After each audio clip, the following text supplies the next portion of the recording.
Hi, I'm Allison, and I'd like to make a contribution to a larger maker community with this channel. I'm coming at that from the angle of an assemblage artist, and that's a perspective that I think is useful for this whole swath of book reviews today. I'd like to do a bunch of very quick ones, partly because there just are not that many books that are geared specifically towards assemblage work with found objects, and that can be a problem, especially in recent years, when even a few years of observation can make a big difference in what we know about a chemical formula or a material like a kind of plastic that hasn't been around for that long. However, other fields such as woodworking, leatherworking, mixed media, collage, things like that are really well recorded and advancing, but still use a lot of techniques that have been recorded over long, long periods of time. So I want to talk about how they fit into books about assemblage art, how they can kind of advance that field, and how assemblage art can serve to inform these other fields as well.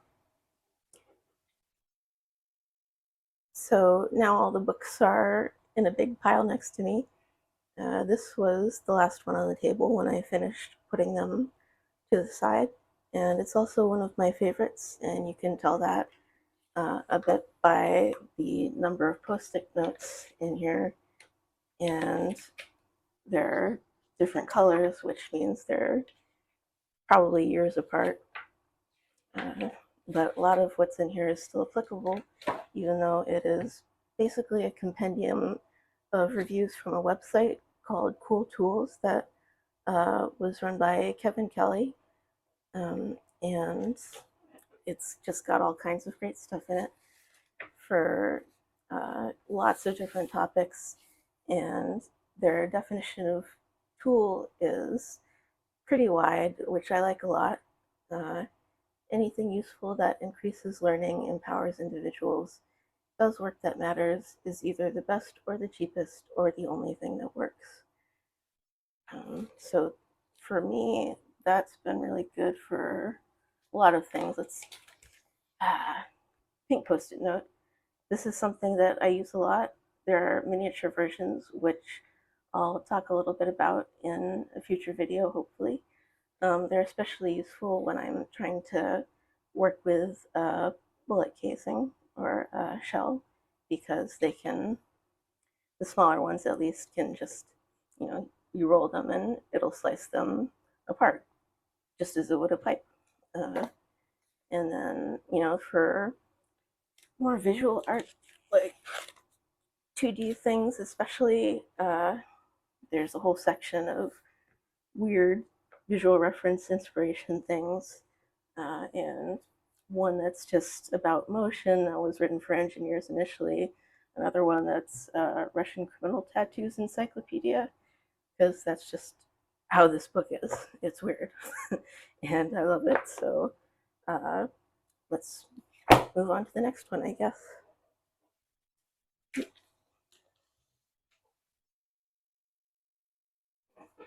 I'm going to start with a mixed media book. It does have some assemblage techniques in it as well.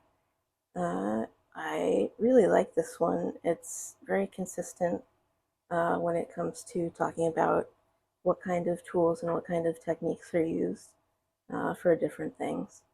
I really like the substrates section. It has a lot of information that I don't see in other places necessarily, in other books, and helps a lot with terminology. It talks about archival qualities a little bit. Um, yeah, the mediums section is also great. There's a good, well, I disagree with the use of beacon glass glue. I don't think that held up very well, but it does mention UV 6800 here, which is a great favorite of mine. Um, anyway, yeah, so good medium section, fun tool section. Um, It's just all pretty good.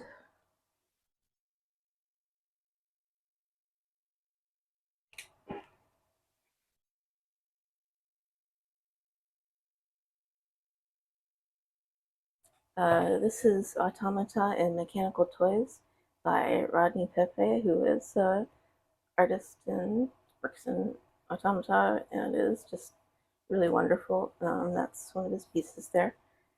Uh, this is just, it's beyond my ability, but anybody who is interested in woodworking and has some experience with that can get a lot of really interesting techniques and blueprints and principles of uh, how to use gears and cams and all manner of things that I just don't get, and I think it would take me too long to learn before I died. But anybody who is knowledgeable about this stuff, and anybody who just is interested in automata and interested in history and understanding them better, I would very much recommend this too. I'm really happy that it's out there for people. Although, you know, for instance, where is it? Uh, I don't know. There's something in here that says a woodworking bench is expensive, so make your own uh, based on plans from DIY websites, and that's the only instruction for workbenches. um, so yeah, next. So this one is Art Making Collections and Obsessions by Lynne Perrella, and this is a lot of fun for me. It talks about the object collections of people who make found object art and talks about just methods of organization and how the different objects were used in specific pieces, and just how the artists feel about what they're doing, and specifically in relation to using found objects. So that's it's wonderful. I, I recommend it to any assemblage person or any collector of small strange things.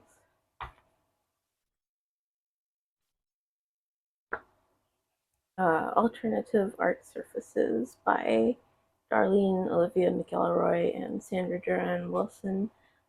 I think I think it has a lot of good information in it, but I also uh, think that a lot of the techniques are more advanced than a person would think on buying it.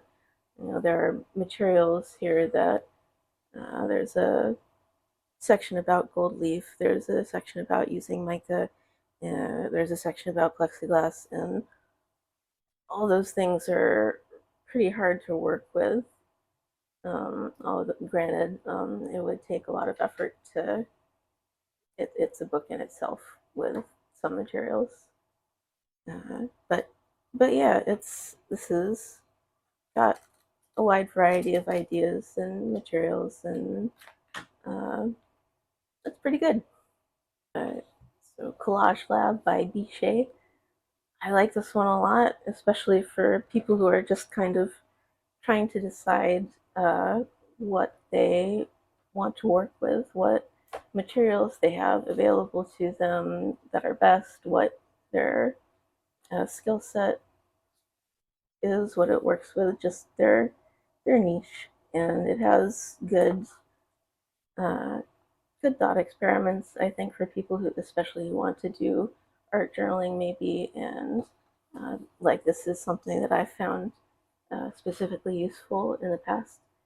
It's good for collage work, which I'm not very good at, uh, but this helps me even though I'm not very good at it.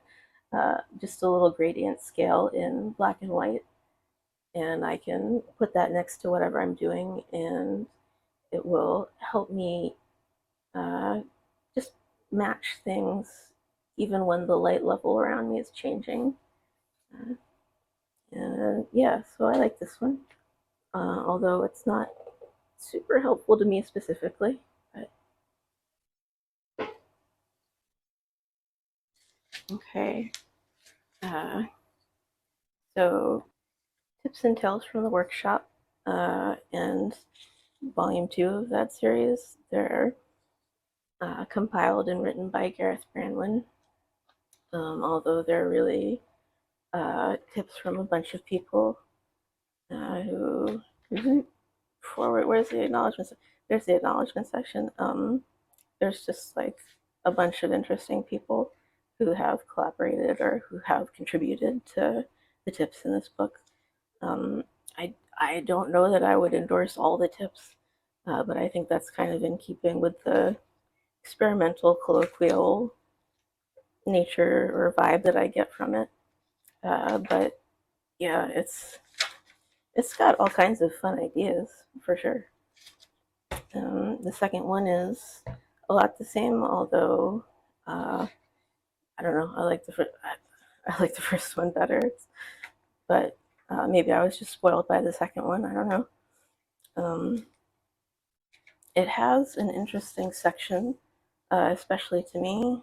I'm not sure where it is right now, but it's about makers and starting YouTube channels and social media stuff. So that I find that pretty interesting.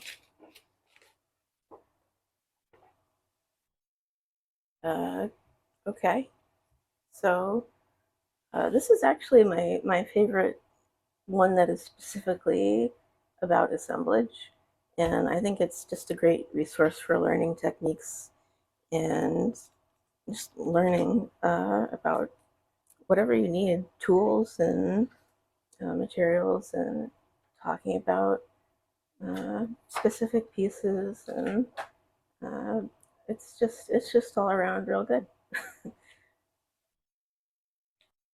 So I'm gonna do another series here.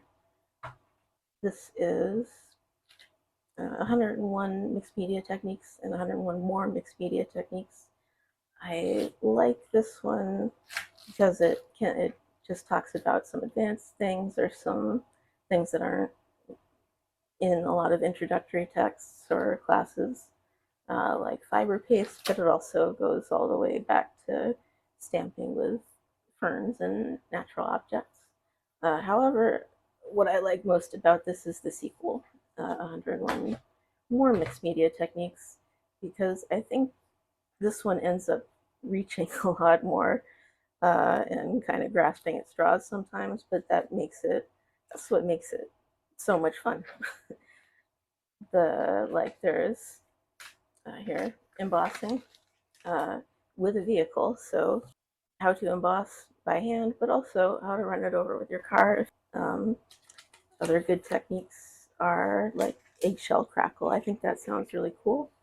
I've incorporated eggshells into things before, and it was a little bit like this, but just as a textural thing, this is cool. I didn't use it in a textural capacity solely. Uh, what else?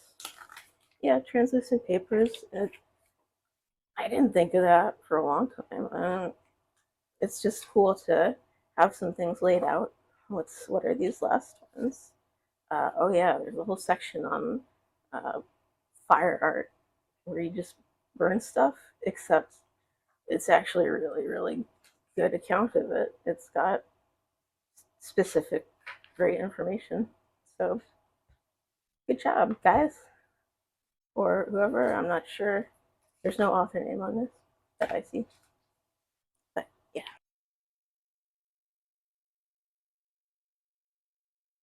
I'm going to do another tool one next.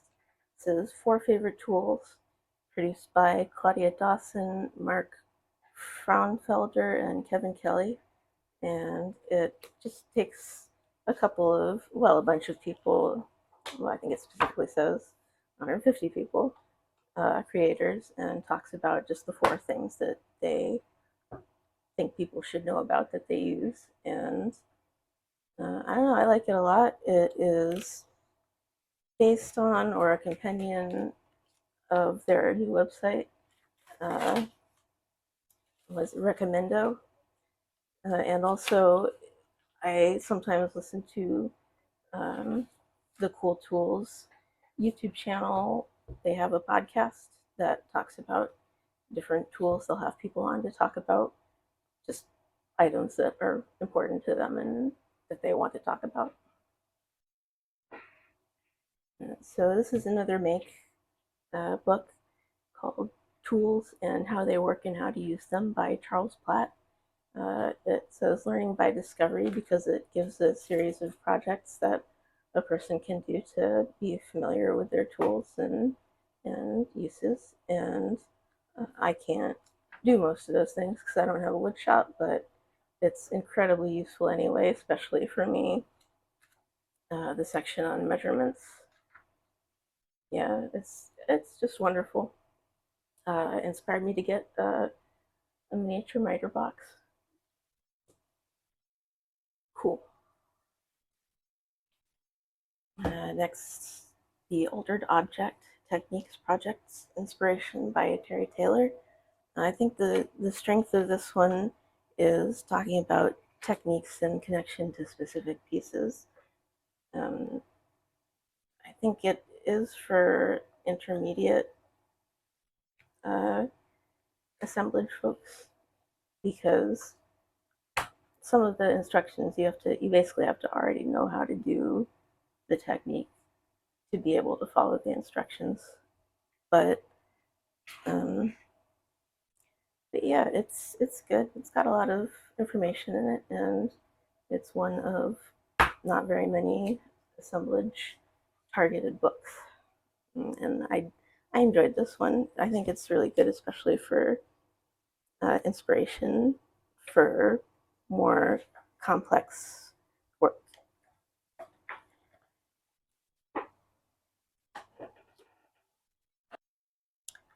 So the last one is Altered Art, Techniques for Creating Altered Books, Boxes, Cards, and More, also by Tery Taylor. And I actually like this one better than the Altered Object. I think the tools and techniques are more beginner friendly and clearer. I think the again the techniques in the summary of the featured projects are good, but um, but yeah, I think they're better than the other one. And oh, for this one, there's good information about copyright, and I love that because I think that's especially important for people to be aware of now. And it's all going to change. It's probably changed since then considerably, but especially now with artificial intelligence art being produced and a lot of debate about how it's going to be copyrighted, what kind of who owns what and why and how. That's something to really pay attention to. God, it's just all going to change so much. So that's it. I appreciate your time, and I hope this has been helpful. Thanks very much. Bye.